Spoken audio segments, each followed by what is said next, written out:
MSNBC senior White House correspondent Vaughn Hilliard is in South Korea.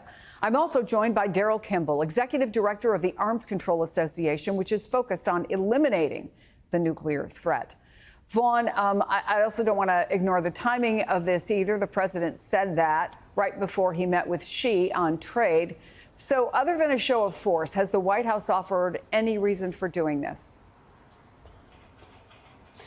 Very specifically, when the president was asked whether this was a direct nod to China and its nuclear capabilities, the president there on Air Force One effectively pushed aside the suggestion. But I think that the timing you noted about Russia's testing of the nuclear-powered underwater drone is notable. This weapon, Russia says, would be able to create a tsunami-like effect in coastal cities. And this came just a couple days after they tested another nuclear-powered missile by air. And so I think the president is under no illusion about the anti-West coalition that exists. Just over a month ago, President Xi, he welcomed Russian President Putin as well as North Korean dictator Kim Jong-un to China for the military parade and celebration, and really a show of force. Of course, President Trump, back in 2018 and 2019, he met with Kim Jong-un twice.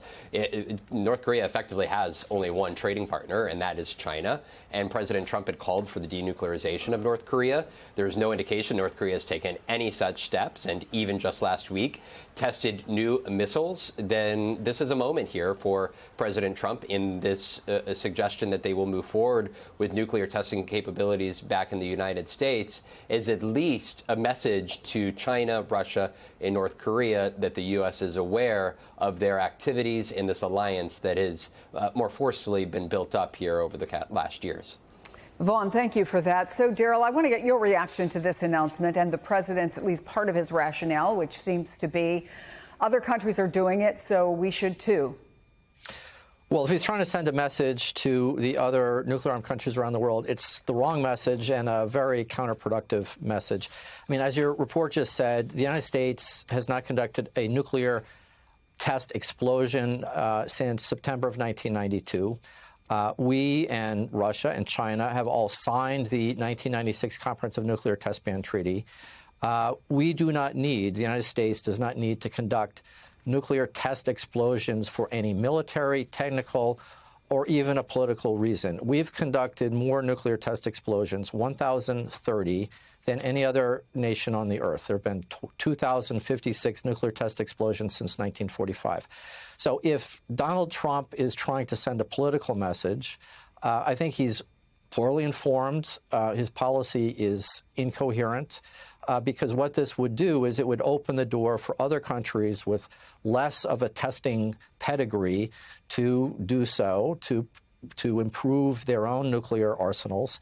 So it is hard to understand why Trump is proposing this. I would also just point out the place where it would be done, the former nuclear test site outside of Las Vegas, Nevada.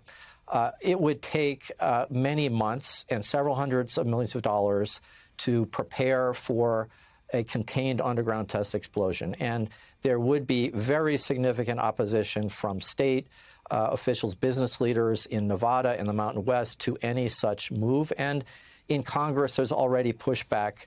And I think there will be moves to block any funding or authorization to resume U.S. nuclear testing.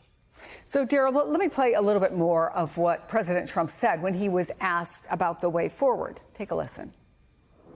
Do you worry that we're entering a more risky environment when it comes to nuclear issues? No, I don't think so. I think we have it pretty well locked up. But we have more than anybody. But I see them testing. I say, well, if they're going to test, I guess we have to test.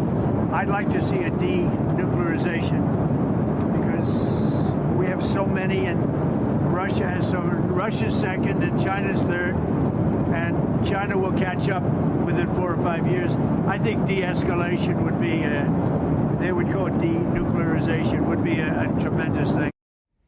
I know part of that might have been hard to hear, but the end of it was, I think de-escalation would be, they would call it denuclearization, would be a tremendous thing. So if his goal is denuclearization, as he says it is, does this decision make sense? No. I mean, what's interesting about Trump is, on the one hand, he has said at various points this year he'd like to engage in talks with Russia and China on denuclearization. In other words, arms control and disarmament to prevent dangerous nuclear competition. That's a good instinct.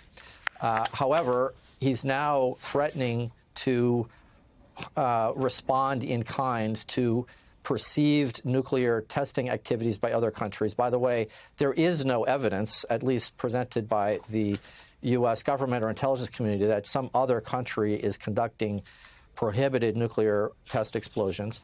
It's the wrong response because it's going to put these other countries on guard. It's going to lead to counter reactions that send us in the wrong direction. And the other thing, Chris, that I find a little disturbing about Trump's response there, he was asked if he thinks the world is entering a period of greater nuclear risk.